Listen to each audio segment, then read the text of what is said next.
looking back, it was better to have a car that took a few hot laps than, you know, do a perfect presentation about the business case of the car, you know.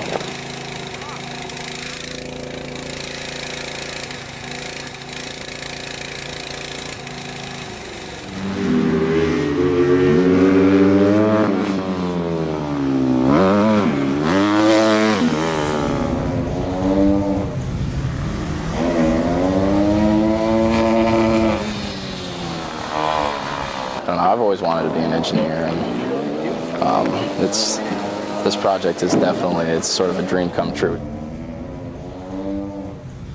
I'm Brian Leach. I'm the project coordinator, I guess, for Aero.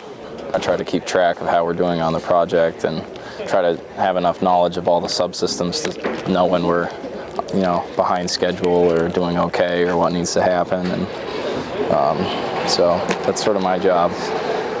It has to be rewarding, because if obviously there's nobody here, you know, there's no fanfare or anything like that, and it's just sort of a quiet day in Loudon, New Hampshire, and it's people from all over the country just coming here to, you know, prove that something that they've put a lot of time into is sort of worthwhile and works well.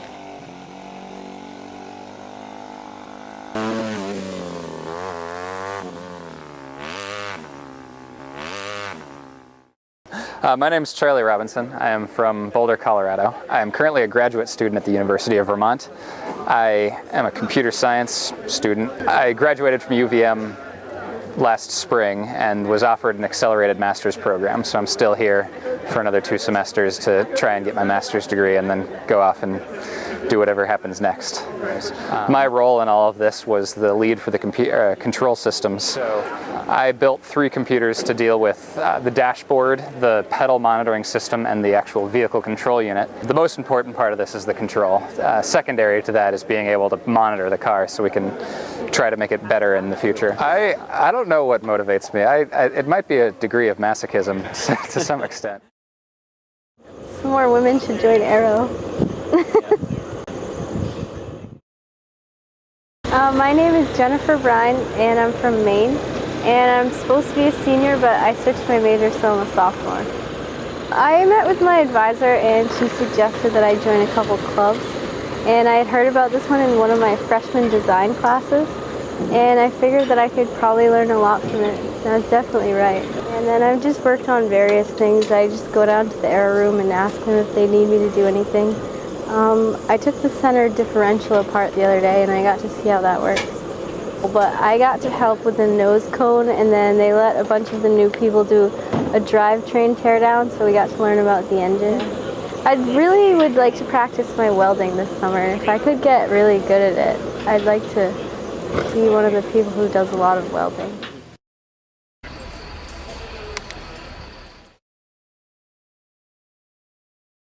Aero kind of was my stepping stone into the engineering program here, and I took on the power electronics task, basically motors, generators, batteries, and it's taken me from the beginning of my time with Aero until now to really learn everything that I need to know to make a complete lithium-ion battery pack. It's something that scares away the mechanical engineers because they're afraid of the electrical side of the things. Then it scares away the electrical engineers too because it's too like hardware-y. Like the mechanical specifications of your battery box are just as important as the electrical specifications. And the battery we have on this car now is pretty terrific. I could sort of spend quite a bit of time just thinking and writing about all the lessons that we sort of learned. You know, we've got 15 people here that are learning things that they would otherwise they just wouldn't be learning at all if, you know, in school. It's like this is a project that people are getting a lot out of and having fun with. I mean, people are just rolling with it. You see people come in at the beginning of the year and they're transformed, you know, come spring. And it's I spent more time doing things that weren't related to my academic training at all. I learned more about mechanical and electrical engineering than I ever have in my life in it was all kind of third party. It was having my hands on some actual hardware and standing around other students who knew a lot about it and having them explain it to me. It's just... Now a lot of stuff in my classes makes sense. Yeah, just basic like F equals MA stuff, like you hear about it, but then when you can like see it in action and people are talking about it.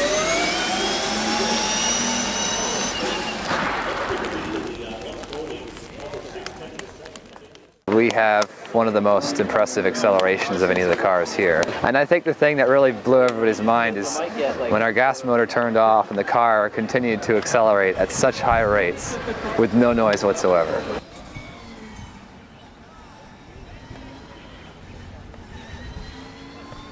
I think we looked really good, and a lot of the people I was standing with said we looked really good. I wish we could have done the acceleration test yesterday, because I think we would have done well in it. I think we were doing good. We just need to make it more reliable. Yeah.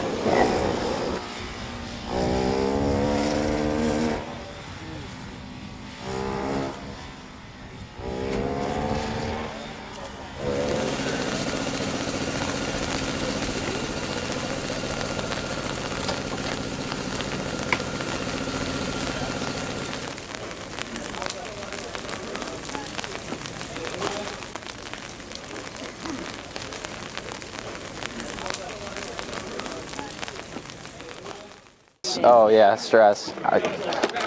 It was pretty stressful. I think our morale was down for a little while. And then yesterday we had a hard time with the sound check. As it turned out, our muffler was not up to spec, so our car was quite loud. Extremely loud. It was actually 10 times louder than what the rules allowed.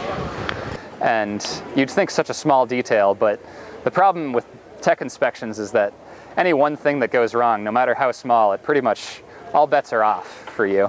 So we spent a lot of effort trying to get that put together, and there was a period of time where it didn't look like that was going to happen. That we had to sort of conjure up a muffler system to quiet the thing down. We stuffed a whole bunch of stuff in the exhaust, fiberglass and stainless steel wool and restrictor plates and some baffles. So, as with most simple things, it was really kind of just a moment of singularity when we finally passed the test.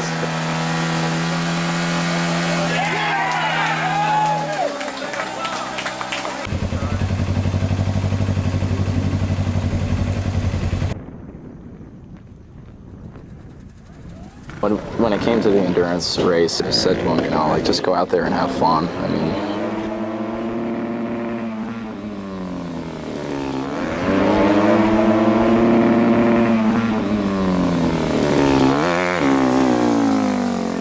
so it's a timed endurance event, so they give you an allotted amount of gas, and you have to complete the entire event with that amount of gas. Whichever team uses the least gas gets an efficiency bonus, so that's strictly based on what rank you come in. It's not. You have two drivers. Each driver does do 12 laps in a row. If you don't do them in a row, you're disqualified. And you can't charge. Yeah, when you pull into the pits, you can't charge your battery pack from anything but the power you're allotted, which is gas. Adam and Dave are. They've been friends ever since the start of college. They're in the car. I don't know. We call Dave McCloskey Silent Chaos. I don't know if I've mentioned that to you because he's just this quiet kid who's just like, you put him in a car and he's slightly insane. So I think he has a lot of potential. So he's really fast, and Adam is. Was actually a pretty talented, still is, motocross racer. So he has racing experience. I mean, he knows about driving a vehicle to perform, and those guys have been around long enough and have put enough time in where they know every subsystem on the car. So if something's going wrong in the car, you need a driver that's actually able to sort of diagnose it as they're going and be able to tell if something's really wrong. Or if it makes it through Dave's first 12 laps and I get to get in the car, we're doing pretty good. So if it makes it through all 24 laps with no problems, I'll be pretty impressed, but I think I can do it.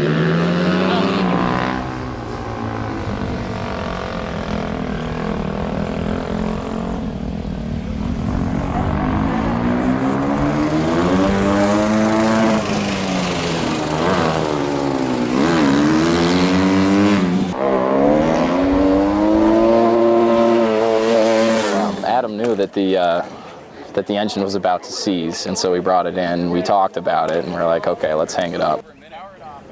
After all of the nervousness and after all of the time spent trying to get everything together, just watching the car go off the line was, I was really happy. I jumped around. It was a good moment for me. See ya. Nice job.